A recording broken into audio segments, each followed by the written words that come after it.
Alain Finkielkraut, si on avait besoin de vous présenter, que diriez-vous de vous pour l'essentiel? Pour l'essentiel, voilà une question à laquelle je ne suis pas habitué. Je suis né le 30 juin 1949 à Paris. Mes parents venaient tous les deux de Pologne. Mon père est venu en France dans les années 30. Il a été déporté de France. Il est revenu.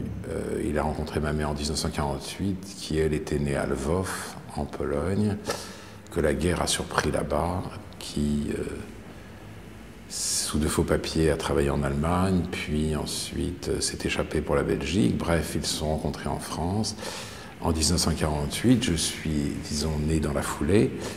J'ai fait mes études, l'essentiel de mes études secondaires au lycée Henri IV. Je suis ancien élève de l'école normale supérieure de Saint-Cloud, où j'ai passé une agrégation de lettres modernes. J'ai enseigné d'abord dans un lycée technique, puis aux États-Unis à Berkeley. Ensuite, je me suis mis en disponibilité.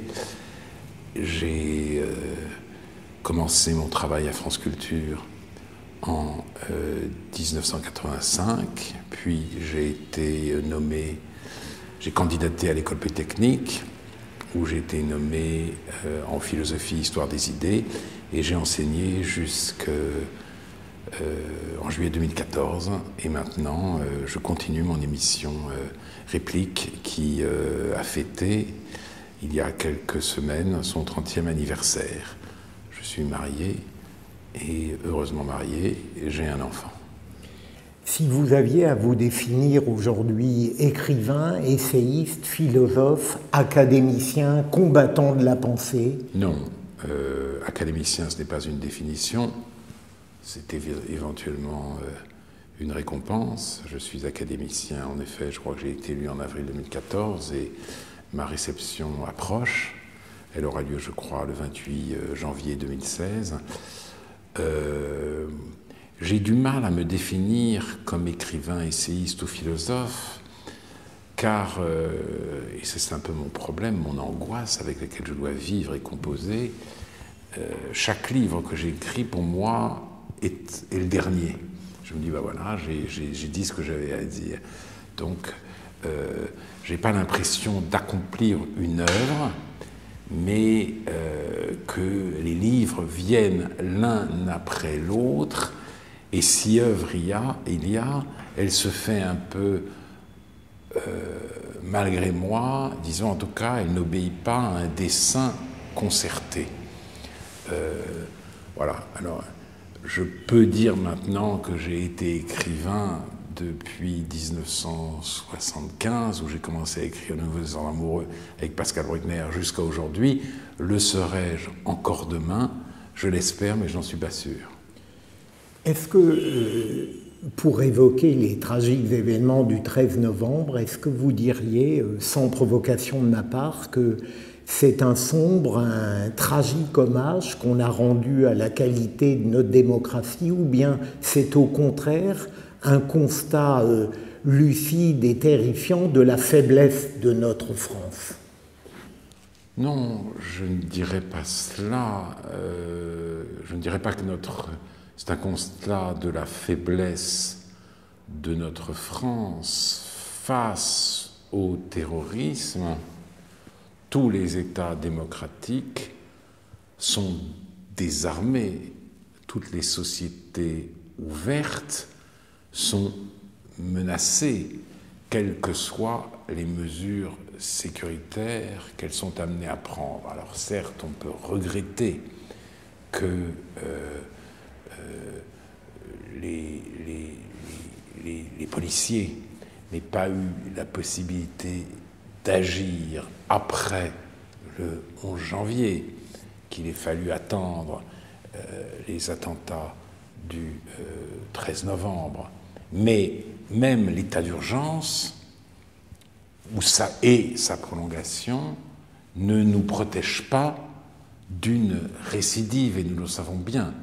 Le 11 janvier, nous avons perdu le droit à l'insouciance. Cela a été confirmé par l'attaque du 13 novembre.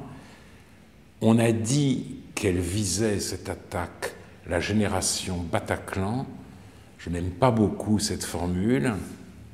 Elle est journalistique et elle attribue aux assassins un objectif qui n'était pas tout à fait la leur. Certes, il y a eu une majorité de jeunes gens entre 20 et 35 ans qui sont morts sous les balles, mais il y a aussi des quarantenaires, des cinquantenaires, des soixantenaires.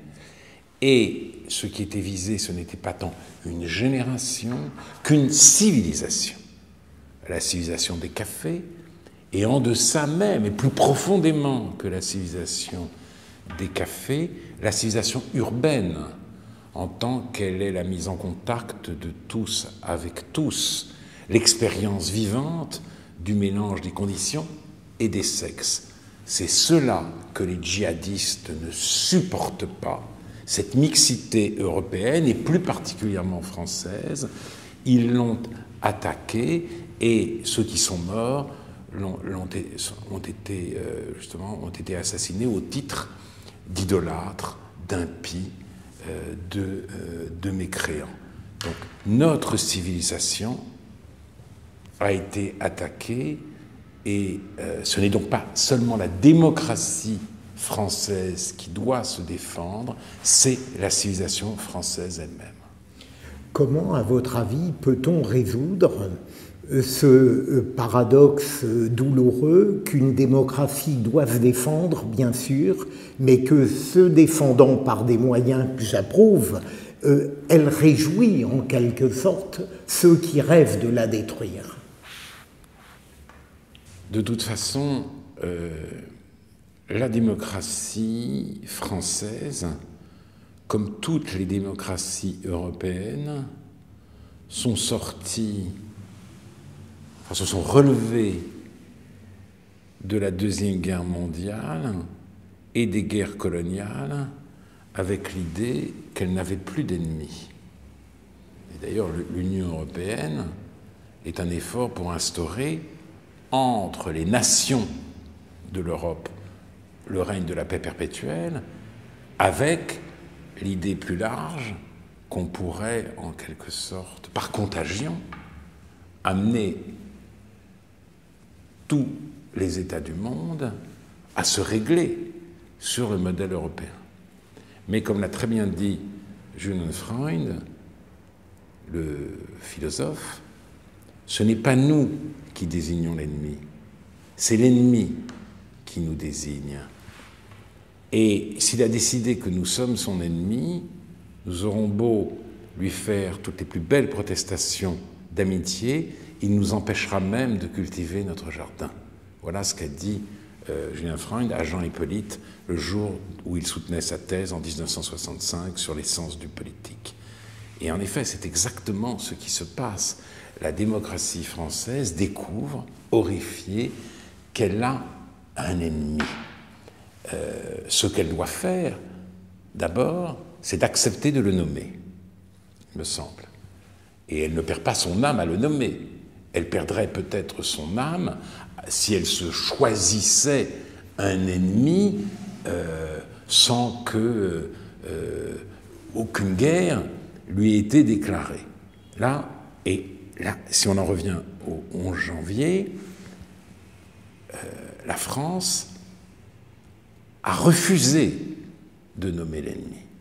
On parlait de terrorisme, on a même, dans les hautes sphères de l'État, inculpé la France elle-même, puisque le Premier ministre a dénoncé, 3 semaines après les attentats, l'apartheid social, ce qui conduisait à transformer les assassins en victimes.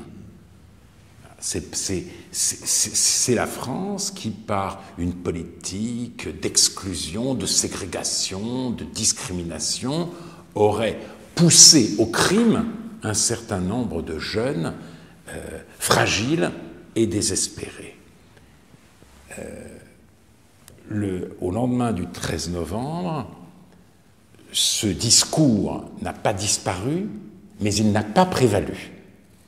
Le président de la République a un peu biaisé, notamment dans l'hommage à certains égards très émouvants qu'il a rendu aux victimes, aux invalides, puisqu'il a parlé, il a dit notre ennemi c'est la haine, notre ennemi c'est le fanatisme. Le Premier ministre, lui, a mis les pieds dans le plat. Notre ennemi, a-t-il dit, c'est l'islamisme radical, et c'est un ennemi aussi bien extérieur qu'intérieur. Et il a raison, car le terrorisme, en l'occurrence, est islamiste, et il a une adresse. C'est de Syrie ou d'Irak que sont venus les ordres de commettre les attentats, aussi bien ceux du 7, 8 et 9 janvier que ceux du 13 novembre, et il est donc tout à fait légitime qu'un État attaqué se défende, et d'autant plus légitime que l'État islamique, le califat, progresse. La menace se rapproche maintenant qu'il est en Libye, et c'est une menace qui plus est pour le monde entier. Mais il y a aussi un ennemi intérieur. Et alors là, c'est beaucoup plus difficile de se défendre. Non pas parce que ça amènerait la démocratie à sacrifier la liberté à la sécurité. Je ne suis pas du tout sensible à cette argumentation. Ce n'est pas le problème. Le problème, c'est que faire face à une situation comme celle en Belgique, mais elle a des équivalents en France, de Molenbeek.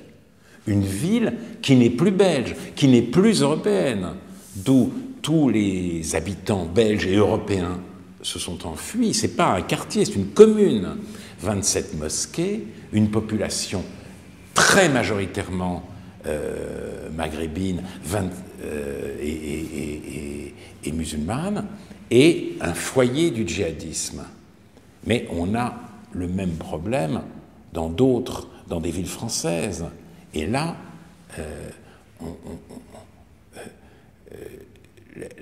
notre démocratie se retrouve extrêmement friable. Comment répondre à ce problème? Comment faire?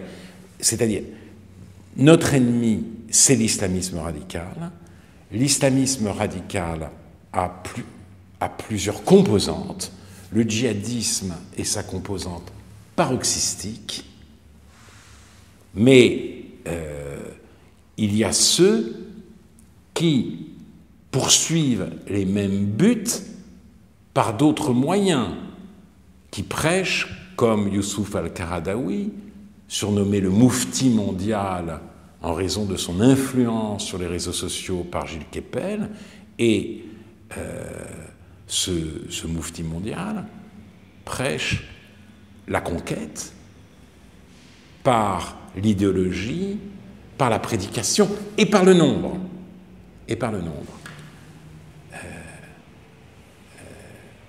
Que faire pour répondre à cette menace? Et sincèrement, je n'ai pas de réponse.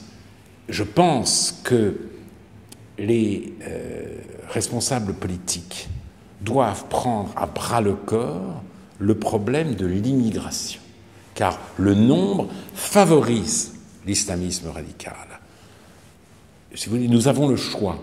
Soit l'islam s'assimile, s'intègre à l'intérieur de la civilisation européenne, soit de plus en plus de quartiers, voire de villes, s'islamisent.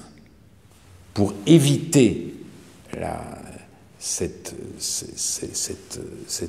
solution-là, alors il faut en effet ralentir les flux migratoires. Sinon, nous aurons affaire, sinon la désintégration de notre société, sa dislocation même va s'accélérer.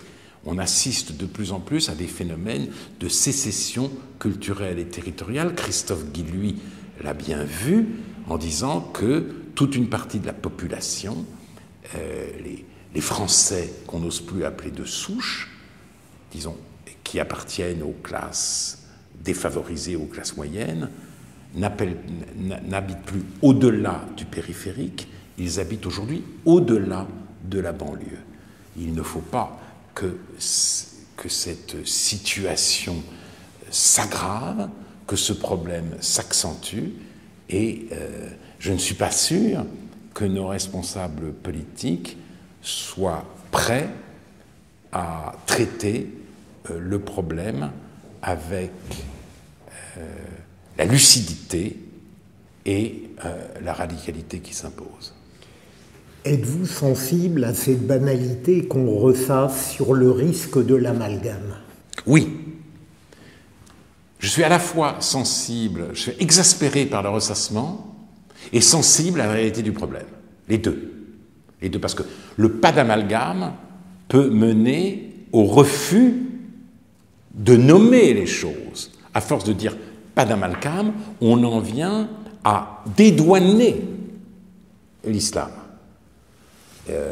J'ai lu par exemple, sous la plume d'Olivier Roy, un célèbre islamologue qui avait prédit il y a quelques années l'échec de l'islamisme politique, alors même que du fait de l'islamisme politique, on a vu l'échec des printemps démocratiques arabes. Eh bien, Olivier Roy a rebaptisé nihiliste la révolte des djihadistes. Non plus islamique ou ni même islamiste, mais nihiliste. Il a dit ce n'est pas l'islam qui se radicalise, c'est la radicalité qui s'islamise. C'est trop facile et c'est même absurde. Il est vrai que le pape lui-même a dit que les enseignements du Coran étaient contraires à toute violence, et que donc tout ça n'avait rien à voir avec l'islam. Mais enfin, voyons, les vrais orientalistes nous le disent depuis longtemps, le djihad est une obligation léguée par Mahomet à tous les musulmans, et pas le djihad au sens d'effort intérieur, non. Le combat armé pour la défense et l'expansion de l'islam. L'islam divise le monde entre maison de l'islam et maison de la guerre. Entre les deux, le djihad s'impose jusqu'à ce que la maison de la guerre entre d'une manière ou d'une autre dans le giron de l'islam, et en attendant, il peut y avoir des trêves, mais jamais de paix. Cette réalité est incontournable, et on sait que l'islam a été, à son origine, une religion conquérante. D'abord la conquête arabe, puis la conquête ottomane. Certes, il a connu un reflux avec, à partir des grandes découvertes, et plus tard l'expansion et ensuite la colonisation européenne, mais aux yeux des djihadistes, aux yeux de tous les islamistes, l'heure a sonné de la revanche et de la reconquête. Et c'est à cela que nous assistons aujourd'hui. Reste que, il y a, une fois qu'on a accepté ce constat, une fois qu'on regarde la réalité en face, un vrai risque d'amalgame, parce que les djihadistes ont un objectif affirmé, déclaré, celui de déclencher par la multiplication des attentats une guerre civile, exaspérer à ce point la population française que certains en viennent à agresser des femmes voilées, à saccager des mosquées, voire à lyncher des musulmans choisis au hasard dans la rue. Et il faut à tout prix éviter de tomber dans ce piège mortel en incriminant tous les musulmans, d'autant plus que certains d'entre eux ont rompu avec cette idée du djihad et veulent pratiquer leur foi, disons, dans la paix et dans le respect des lois du pays où ils vivent. Voilà. Donc oui, il faut éviter les amalgames qui feraient le jeu des djihadistes, mais en même temps, il faut bien voir que tout ça a un rapport très profond avec l'islam. Vous vous êtes opposé vigoureusement à Michel Onfray récemment en lui reprochant au fond de prendre l'Occident pour le centre de tout, pour le meilleur comme pour le pire. Évidemment, pourriez-vous expliquer cette position? Alors, d'abord un préalable, si vous le permettez.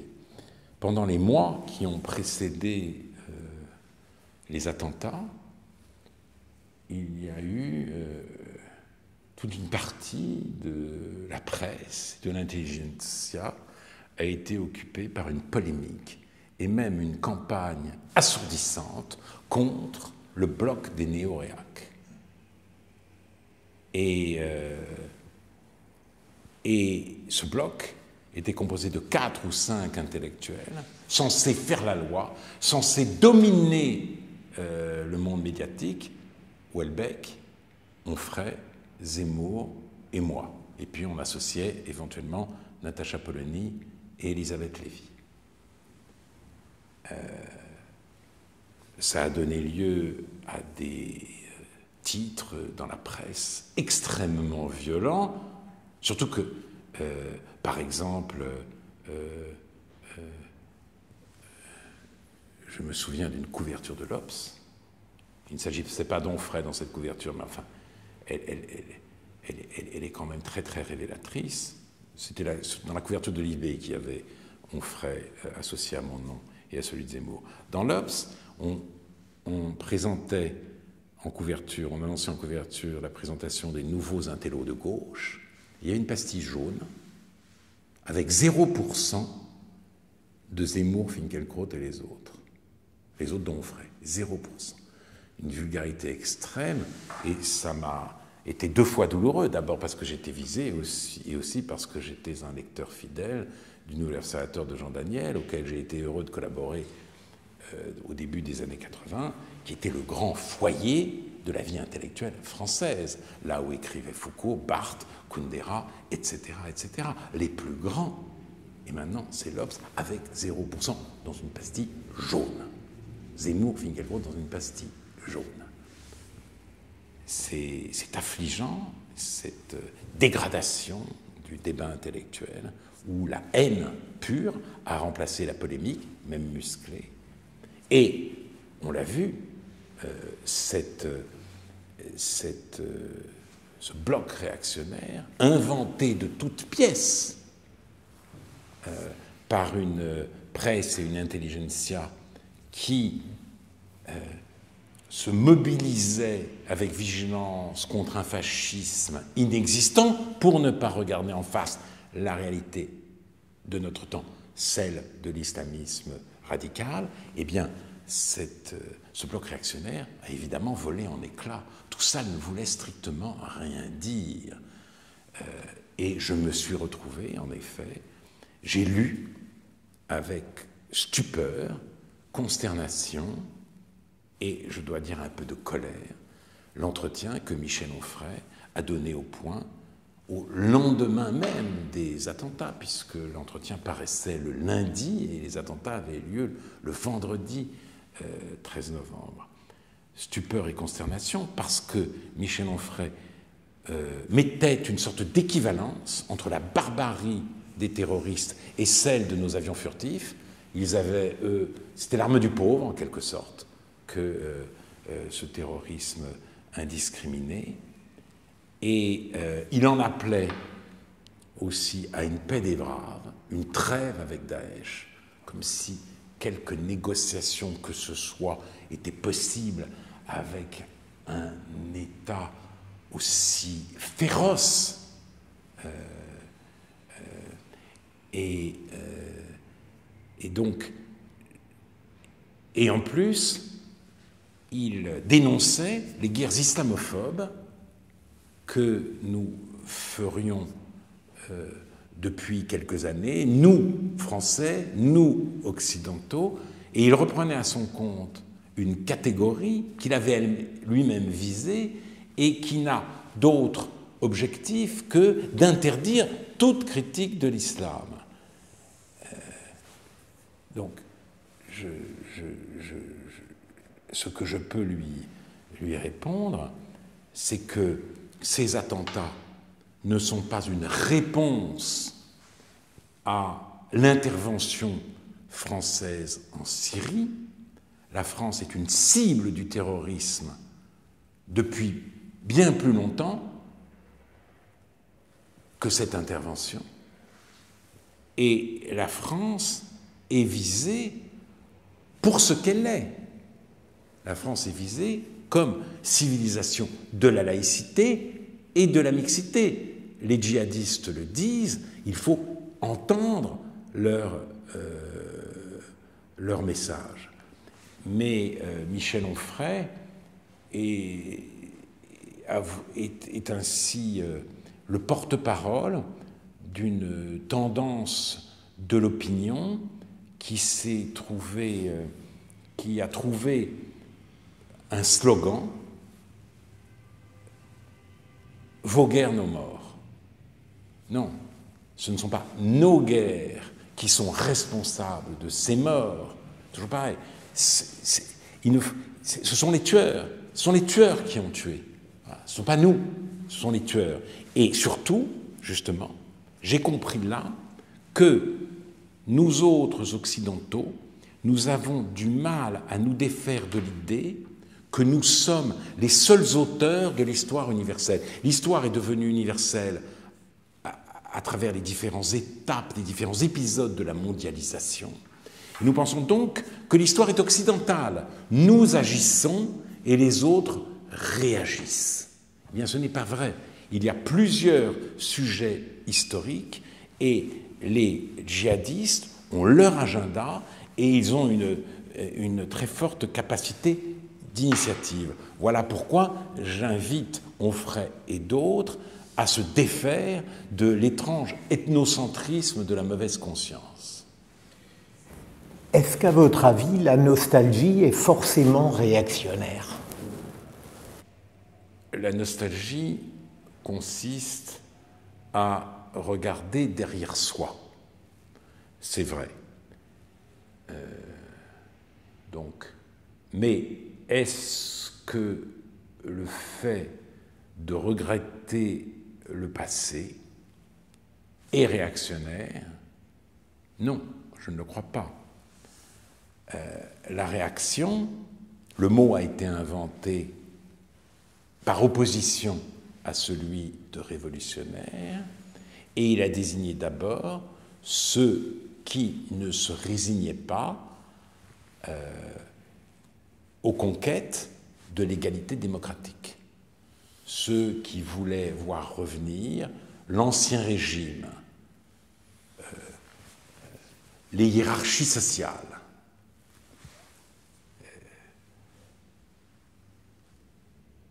Mais cette nostalgie de l'ancien régime n'épuise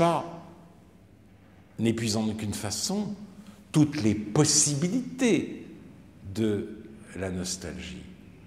Personnellement, je pense qu'André Malraux, c'était mieux que Fleur Pellerin, que l'assimilation de l'islam, c'était mieux que l'islamisation de certains quartiers, que l'agriculture paysanne, c'était mieux que la ferme des 1000 vaches.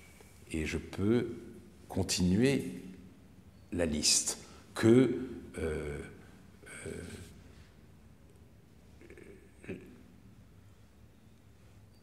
les portiques de sécurité dans tous les aéroports, c'est pire que la situation où on pouvait prendre l'avion en toute tranquillité. Voilà.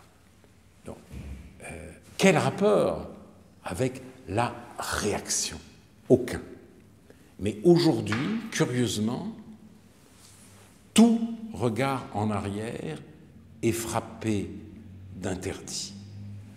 Plus l'avenir s'assombrit, plus on nous explique que la liberté est en marche et que l'âge d'or est devant nous. Je me suis longtemps interrogé sur les raisons de cette hostilité, de cette animosité féroce contre la nostalgie. Après tout, la nostalgie, c'est Orphée qui se retourne vers Eurydice. C'est ça, au départ. Alors, pourquoi ? Bien, je crois que ça tient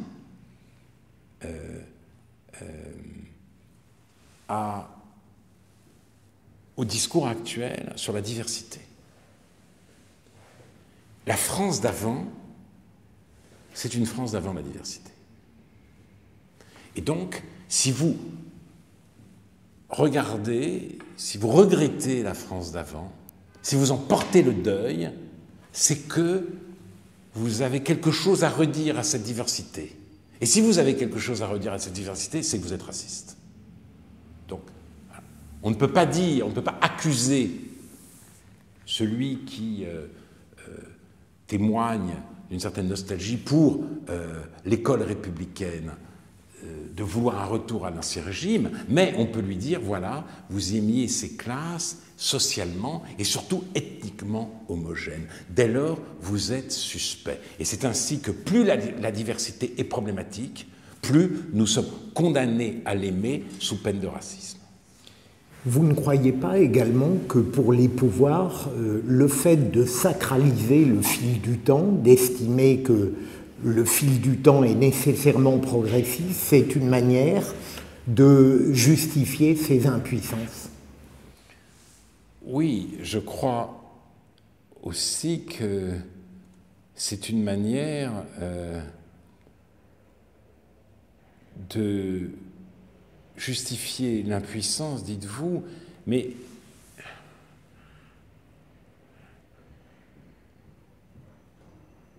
j'y vois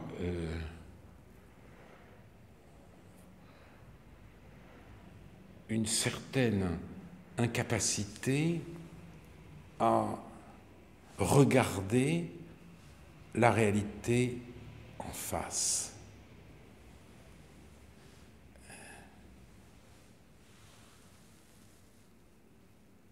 Si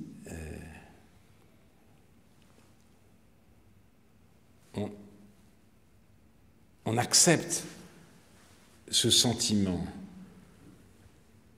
si on en vient à comparer le présent au passé et que cette comparaison joue en défaveur du présent, c'est en effet tout un modèle historique qui s'effondre. Et voilà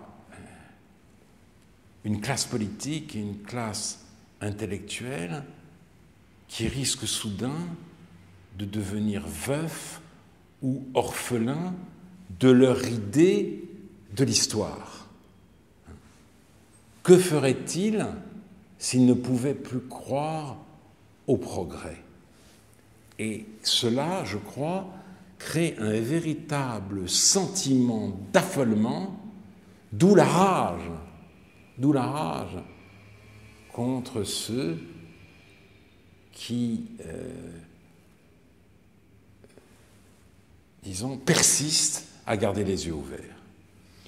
Est-ce que vous pourriez accepter le reproche que votre lucidité éclatante est parfois amère et qu'au fond, on peut tirer de vos réflexions une sorte de désespérance pour l'avenir? Ou est-ce que ce serait un reproche parfaitement abusif? Non, ce n'est pas un reproche. Je vois pas.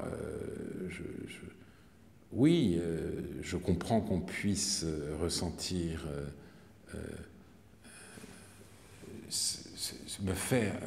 faire cette remarque, mais cette remarque n'est pas abusive. Mais pourquoi serait-ce un reproche? Pourquoi serait-ce un reproche? Pourquoi faudrait-il absolument être pangloss? Tout n'est pas pour le mieux dans le meilleur des mondes possibles, et rien n'annonce un monde plus civilisé et plus vivable. Dans la liste que je faisais des C'était mieux avant, j'ai oublié ce qu'était l'enseignement. En 1972, je passe l'agrégation. Je fais un stage Et j'obtiens un poste, au moment de la création je l'apprends, j'obtiens un poste à Beauvais, au lycée technique de Beauvais, qui est à l'entrée de la ville. J'étais tout content, Parce que Beauvais, ça signifiait que je pouvais continuer à vivre à Paris. J'étais comme ces jeunes agrégés un peu péteux qui ne voulaient surtout pas habiter en province, qui voulaient continuer à habiter Paris tout en assurant leurs heures d'enseignement. Donc voilà, l'idée d'aller habiter 3 jours à Abbeville m'embêtait, l'idée d'enseigner à Beauvais me rassurait parce que je pouvais faire l'aller-retour. C'est aussi bête que ça. J'avais obtenu une place qui m'autorisait ce luxe. Donc, enseigner dans un lycée technique à Beauvais, en 1974, c'était un luxe. Aujourd'hui, c'est une catastrophe. C'est une catastrophe. Et aujourd'hui,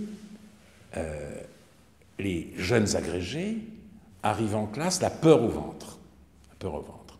Et ce qui leur est demandé, c'est de tenir leur classe. Moi, ce que je me disais, c'est vais-je réussir à intéresser mes élèves, à les captiver. Je n'en étais pas sûr. Je l'espérais. Je me disais, dans un lycée technique, peut-être que ça ne va pas les intéresser, etc. Voilà, c'était le seul problème que je me posais. Et comme nous vivions une période d'expérimentation, sinon d'utopie, il m'arrivait de mettre les classes en rond, comme on disait, c'est-à-dire de descendre de l'estrade pour que tout le monde se sente à égalité et pour que la parole puisse se distribuer. Maintenant, non. C'est la discipline qui s'impose face aux incivilités montantes et ce qui fait que la plupart des jeunes agrégés se demandent comment ils pourront éviter d'enseigner. Nous disions, espérons que nous allons pouvoir obtenir un poste dans l'enseignement supérieur, mais l'enseignement secondaire, nous ne le visions pas comme une déchéance, pas du tout. Donc, ce changement, si vous voulez, est absolument terrible, et nous savons que ça ne va pas s'arranger. Et nous savons que les jeunes gens les plus brillants de leur génération ne se dirigent pas vers l'enseignement, même quand ils passent agrégation. C'est une catastrophe historique et même historiale, si j'ose employer ce terme heideggerien. Donc, qui oserait dire que dans une situation, les choses vont mieux? L'école s'écroule sous nos yeux, en plus. Elle s'écroule du fait du changement du public scolaire, du fait de réformes toujours plus démagogiques, empilées les unes sur les autres. Les parents eux-mêmes se retrouvent dans un état non seulement d'insécurité culturelle, pour reprendre le thème de Guy Louis, mais dans un état d'insécurité scolaire. Il arrive à l'époque où ils doivent mettre leur enfant au collège, et là ils se disent, mais oh là là, sur quel collège vais-je tomber? Comment vais-je faire pour éviter le mauvais collège? Et on leur dit, mais maintenant, au contraire, choisissez le mauvais collège, peu importe que ça ne permette pas à votre enfant d'atteindre l'excellence, car au moins il apprendra la diversité, il apprendra le vivre ensemble. Mais c'est un marché que jamais l'école républicaine n'a osé, si vous voulez, proposer aux parents. C'est pas ça l'école républicaine, c'est pas ça. Or, ça devient ça, et ça le deviendra de plus en plus. Et on en vient à souhaiter que se créent toujours davantage d'écoles privées hors contrat pour précisément dispenser un enseignement exigeant et rigoureux. C'est une situation absolument désastreuse. Les optimistes, me semble-t-il, aujourd'hui, sont les amis du désastre. Un intellectuel engagé comme vous n'est pas obligé de donner des réponses. Non, il peut. Si vous voulez, il n'est pas obligé de donner des réponses. Je ne suis pas. Mon engagement, c'est un engagement envers la vérité, ou ce que je crois être la vérité. Donc mon engagement, c'est d'essayer de dire les choses telles qu'elles sont. Reste que je ne peux pas non plus si vous voulez, cacher, ou en tout cas arborer, invoquer ma qualité d'intellectuel pour refuser de me poser le problème des solutions. Et donc, et c'est d'ailleurs pourquoi en dépit des critiques que je peux faire, je me refuse à toute violence, à toute insulte envers les hommes politiques. Certains intellectuels sont très violents à l'égard des politiques. Michel Onfray notamment, mais d'autres aussi. Il les traite de crétins, d'imbéciles, etc. Non. Je pense toujours à cette phrase d'un grand penseur colombien, Nicolas Gomez d'Avila, qui disait « L'intellectuel n'oppose pas à l'homme d'État l'intégrité de l'esprit, mais le radicalisme de l'inexpérience. » Je pense à ça, je me dis oui, mais ils ont affaire, voilà, ils ont différents problèmes qui surgissent en même temps, ils ont à arbitrer sans cesse, ils ont une marge de manœuvre qui est très étroite. Essayons, c'était la règle que s'appliquait à lui-même Raymond Aron, essayons de nous mettre à leur place. Donc, quand je décris une situation, je ne suis pas capable de trouver les solutions politiques précises qui s'imposent. Il n'empêche, j'essaye quand même de les indiquer. Je pense que, oui, il faudrait sortir de l'âge de la réforme et engager pour l'école la voie de la reconstruction. Voilà, je pense qu'il faut... donc j'essaie de fixer un horizon. Non plus réformer l'école, mais reconstruire l'école républicaine, abîmée, saccagée, même par trop de réformes. Voilà. De même sur l'immigration, je pose un problème et je dis voilà peut-être ce qu'il faut faire. Mais je ne veux pas non plus, si vous voulez, occuper une place qui n'est pas la mienne. Hein. Donc je ne suis pas un homme politique et je ne fais pas campagne, donc je ne vais pas non plus arriver à aboutir, si vous voulez, ou disons déduire de mes analyses un programme ou un catalogue de réformes. Ce n'est pas mon rôle. Justement, j'allais vous demander si vous auriez vécu comme un miracle ou un cauchemar le fait qu'un jour on vous propose d'être ministre de l'Éducation nationale. C'est inconcevable. Je ne sais pas si j'aurais accepté, parce que je ne suis pas sûr d'en être vraiment capable. Ça ne me sera jamais proposé. Heureusement pour moi. Heureusement pour moi. Car c'est le seul ministère pour lequel je me serais posé la question. Ministère de la Culture, jamais. Ça n'a aucun sens. Et c'est devenu une absurdité. D'autres ministères, là, mon incompétence aurait fait des ravages. Ministère de l'économie, n'en parlons pas, ce serait comique, mais ministre des Affaires étrangères, etc. Je suis pas tellement... Alors, l'éducation, c'est embêtant, parce qu'on vous dit ça, vous avez une réflexion sur l'école depuis 20 ans, vous dites il ne faut pas faire... Vous dites, mais alors, au nom de quoi je refuserais? Et en même temps, je serais terrorisé par l'ampleur de la tâche.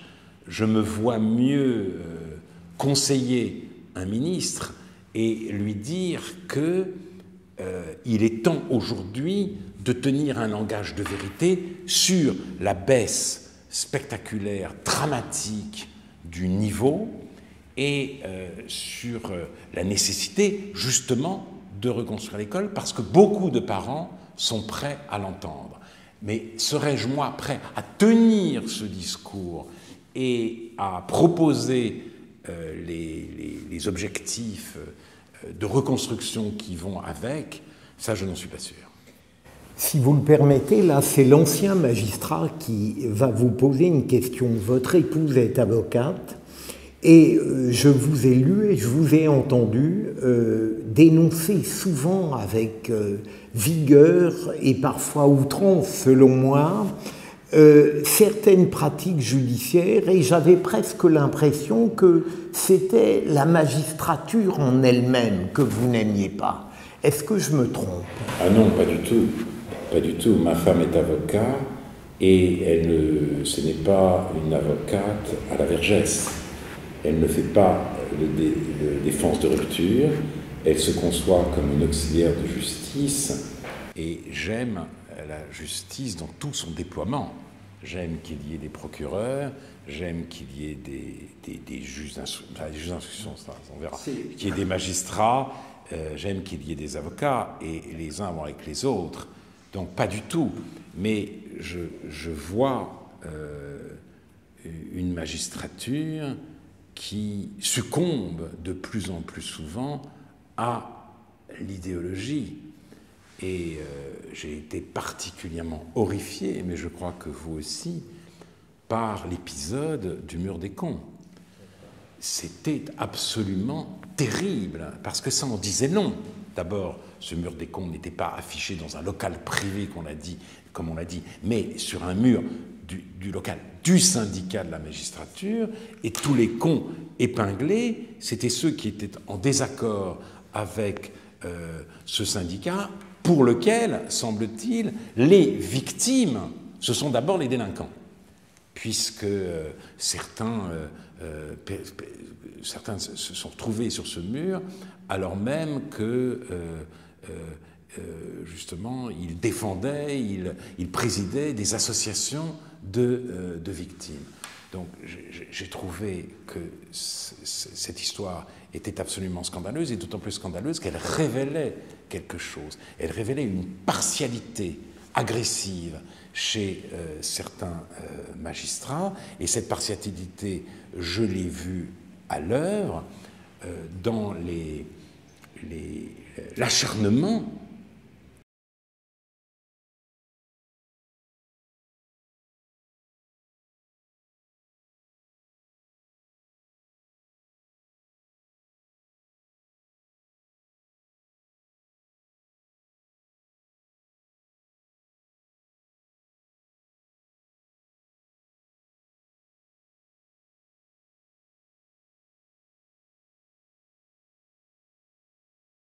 séisme. Simplement, la discussion de son bilan ne doit pas se faire dans un tribunal, elle relève de la politique, et quand je vois qu'il a pu être, si vous voulez,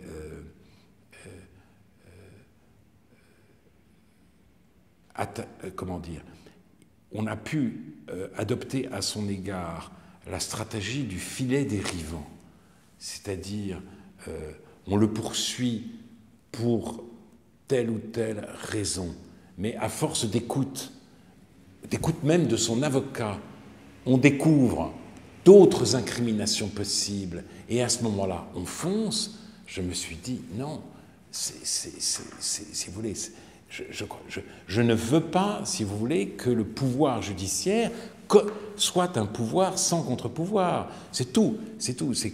De même le pouvoir médiatique.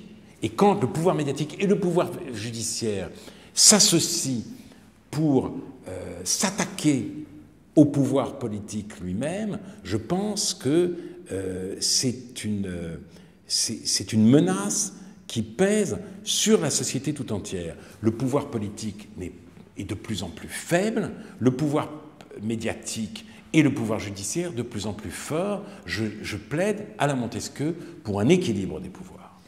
Au sujet du pouvoir médiatique, comment vivez-vous en général votre éclat médiatique, le fait qu'évidemment vous êtes naturellement convié à vous exprimer dans les médias, et en même temps les limites de cet exercice? Parce que je crois que vous n'êtes pas tendre tout de même avec plus globalement le système médiatique et la possibilité qu'il vous donne de vous expliquer. Les médias, et notamment les médias audiovisuels, sont pour moi un droit de réponse, ou, pour employer un langage judiciaire, une cour d'appel. Dans une certaine presse qui se veut la presse de référence en matière intellectuelle, on fait constamment mon procès. Libé, l'Obs, Le Monde. Et ceux qui ne font pas mon procès, eux, m'étouffent. Télérama, je n'existe pas. Les 30 ans de réplique n'existent pas. Mon livre n'existe pas. Donc, contre l'étouffement et la mise au pilori, il faut bien que je puisse me défendre. j'ai droit à des portraits extrêmement malveillants, notamment depuis l'apparition de l'identité malheureuse. La télévision, la radio, ou la télévision, disons, c'est un lieu où mon visage peut crever mon portrait. Voilà. C'est mon visage. Et je porte assistance, si vous voulez. Je me porte assistance à moi-même. Je me défends. J'expose mes réflexions. Et à ce moment-là, les gens peuvent juger sur pièce. Et c'est ce qui énerve considérablement les médias dont j'ai parlé. Car dans les procès qu'ils instruisent, la parole n'est jamais donnée à la défense. Jamais. C'est comme ça que ça se passe. Et là, tout d'un coup, je me défends. Et je me suis défendu, en effet, chez Laurent Wauquiez. Oui, je suis allé en connaissance de cause. J'y suis allé. J'ai accepté l'invitation tout de suite, sans la moindre hésitation. J'avais fait déjà l'expérience en 2013. Pourquoi ? Parce que dans cette émission qui est d'infotainment, l'invité politique, et j'avais ce statut-là, bénéficie d'un privilège extraordinaire. Il arrive au moment où il doit prendre la parole, on l'installe sur un fauteuil blanc, et il a une heure pour s'exprimer et se défendre. Alors, on peut me dire, on peut m'attaquer. Effectivement, les chroniqueurs ne s'en sont pas privés, Léa Salamé et Yann Moix. Mais peu m'importe, peu m'importe. C'est pas un article virulent d'Aude Lancelin que je peux laisser sans réponse. Non, ce sont des gens qui me parlent, à qui je parle. Et en plus, on me donne le temps, et un temps infini que je n'ai jamais eu, disons, sur aucune autre chaîne. Et je suis donc allé à cette émission, et l'émoi, et la colère, l'indignation des médias dont je parle, des grands journaux dits de référence, ont été à leur comble. Ils n'ont pas supporté. Et à ce moment-là, ils ont dit que, après tout, j'avais un putsch et que j'étais tout seul à occuper toutes les antennes. Mais c'est ça. C'est-à-dire, effectivement, je les prive du pouvoir du dernier mot. Et tant que le climat intellectuel sera celui-là, je continuerai à le faire. J'arrive presque à la fin, Alain Finkielkraut.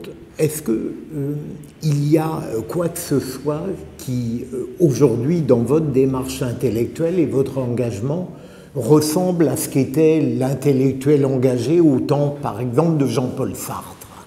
Ou est-ce que c'est radicalement différent? Je pense que c'est très différent.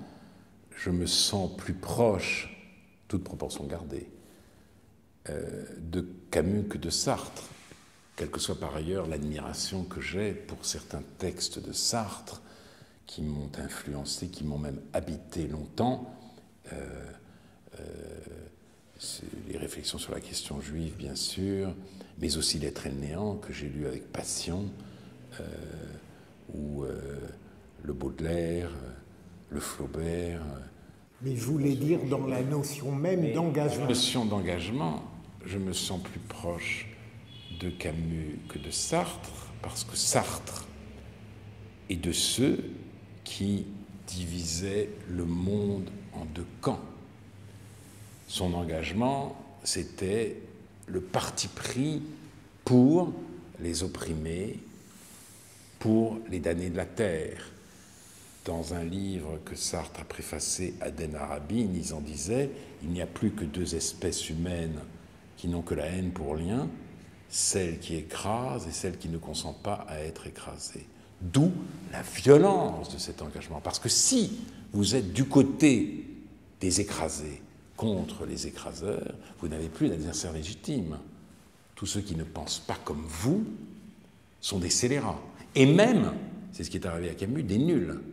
C'est parce que vous inscrivez en plus dans le sens de l'histoire. D'où le double procès intenté à Camus au moment de l'homme révolté pour scélératesse et pour incompétence, par Sartre qui avait été de ses amis, alors que Camus s'interrogeait justement sur les raisons pour lesquelles une révolte en apparence légitime pouvait basculer dans le totalitarisme. Et bien justement, la raison c'est ça, c'est la haine au nom de l'amour.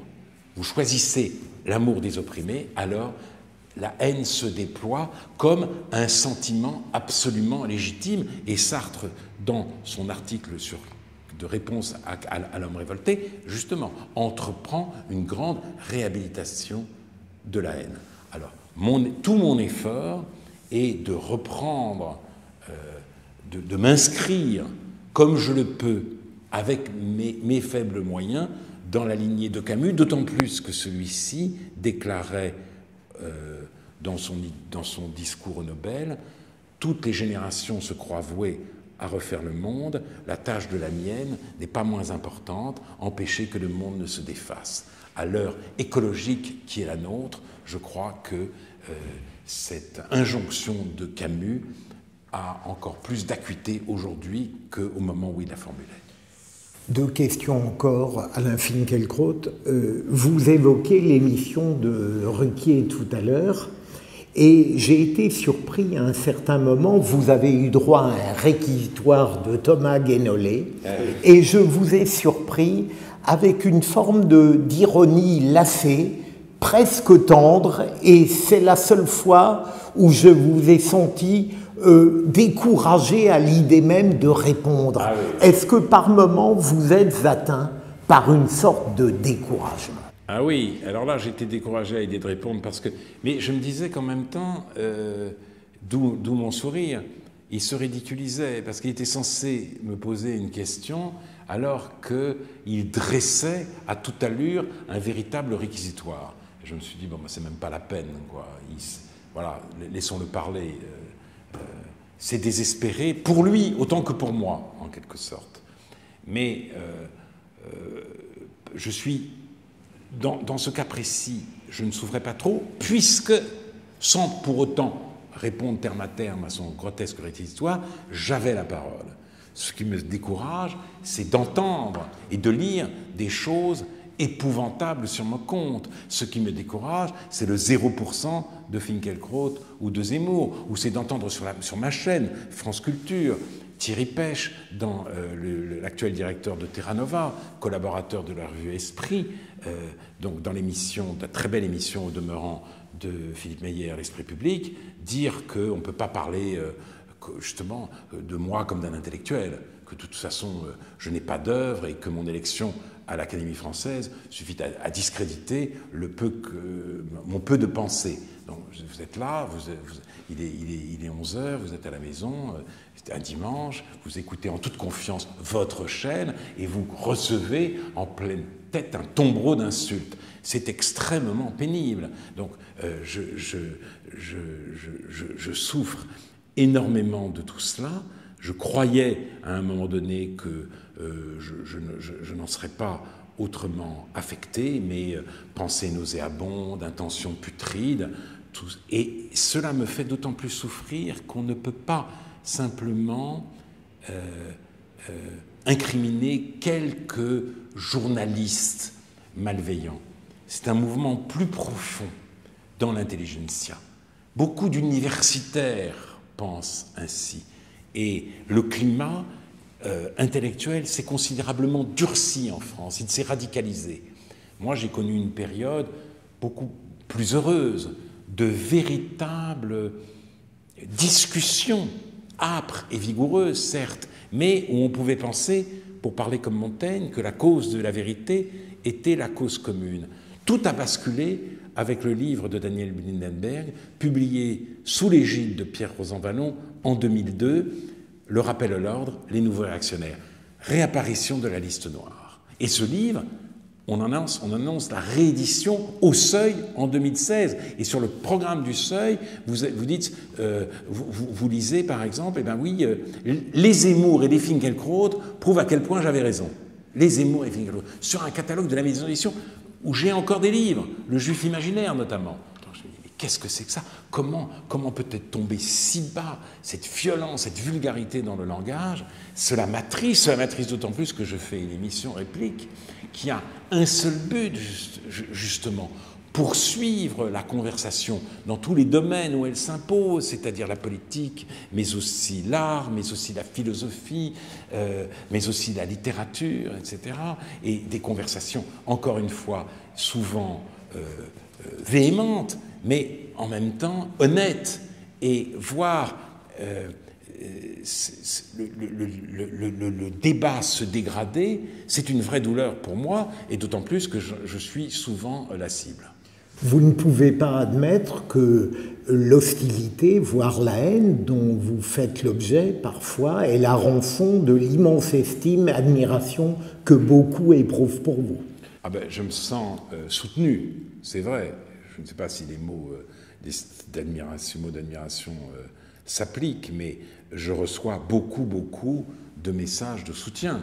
Donc je ne me sens pas isolé et je souffrirais beaucoup plus si j'étais à la fois attaqué et censuré. Et ça arrive à certains écrivains qui sont carrément bâillonnés, qui n'ont pas la possibilité de s'exprimer ailleurs que sur Internet. Moi, non. J'ai la chance d'avoir cette émission, de pouvoir écrire dans les journaux, de pouvoir répondre à la télévision. Donc, je ne peux pas dire, malgré les coups que je reçois, je ne peux pas me plaindre de mon sort. Et comme vous le dites, oui, je le sais, des gens me soutiennent, ils m'affirment le soutien de toutes les manières du monde, ça me réconforte et ça m'incite à aller toujours de l'avant. Enfin, il y a, je crois, à peu près une semaine, vous avez eu, à mon avis, un remarquable entretien dans le Figaro avec Vincent Trémollet. Et j'aimerais terminer par ce qui m'est apparu comme une réflexion de votre part très fine sur l'autre. Je connais votre passion philosophique pour Lévinas et en même temps vous développez une réflexion assez pertinente et tout à fait pertinente sur l'autre. Pour que je comprenne bien l'autre aujourd'hui, c'est une chance ou un ennemi? Je dirais simplement que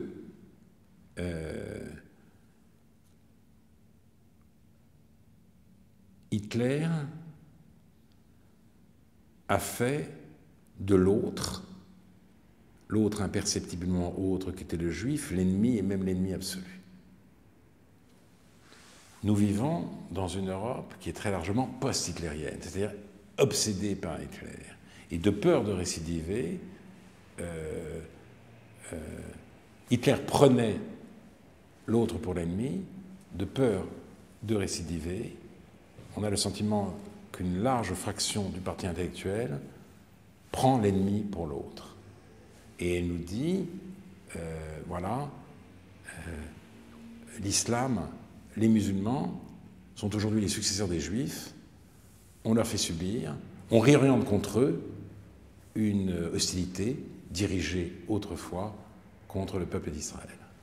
C'est à mon avis un contresens massif. L'islamisme est un véritable ennemi, mais précisément parce qu'on veut tirer les leçons du nazisme, on refuse de le voir, on a l'antiracisme comme seule vision du monde. Et même si, bien sûr, l'antiracisme est un principe absolument fondamental, notre réalité, et c'est tout le sens de mon livre, la seule exactitude, la réalité présente n'est pas celle-là.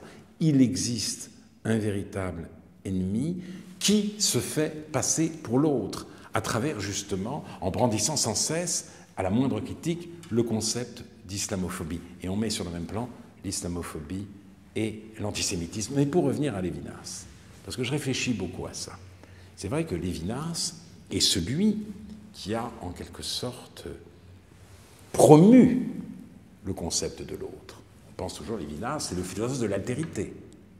Oui, c'est vrai. Mais quand on y regarde de très près, qui est l'autre pour Lévinas? C'est le prochain. Le prochain dont le visage, dit-il, m'assigne avant même que je ne le désigne. Le prochain dont je dois me sentir responsable. Et la description phénoménologique de la rencontre du visage occupe l'essentiel de l'œuvre de Lévinas. L'essentiel, oui, mais il s'agit donc du prochain. Ce n'est pas une entité collective, l'autre, c'est le prochain. Et, dit Lévinas, de l'autre, je dois me sentir responsable. Et on a, par exemple, invoqué la pensée de Lévinas pour justifier une politique d'ouverture totale aux migrants, aussi bien d'ailleurs, a-t-on dit, après avoir vu la photo du petit Aylan, le migrant économique, que le demandeur de droit d'asile, parce que l'un est chassé par la misère, l'autre par la violence, mais, dit-on, ça revient même en termes de responsabilité, sauf que, justement, Lévinas dit le prochain n'est pas seul. D'emblée, il y a le tiers. D'emblée, nous sommes confrontés à la pluralité humaine.